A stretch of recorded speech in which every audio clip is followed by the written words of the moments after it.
Natutuwa ako dito mga kapatid sa tanim kong ampalaya. Tingnan nyo. Ayan. Ayan, oh.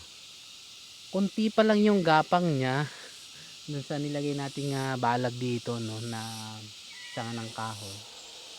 Tingnan nyo po, oh, ayan, may bunga na kaagad. Ayan, may bunga na yung tanim nating ampalaya. Hindi ko alam kung nabansot ito o kulang lang sa dilig. Ayan, oh, pero at least mapapakinabangan naman natin yung ating tinanim, no? At namunga na yan. Ang liliit lang ng gapang niya, oh. Baka naman siguro pagka nadiligan ito ng nadiligan at nalagyan ng pataba ay baka sakaling lumago ulit, no? Ayan. Masyado kasi mainit ang panahon siguro, kaya ganyan mga kapatid. Yan ang ating ang cute ng bunga, oh, ampalaya. Di ba?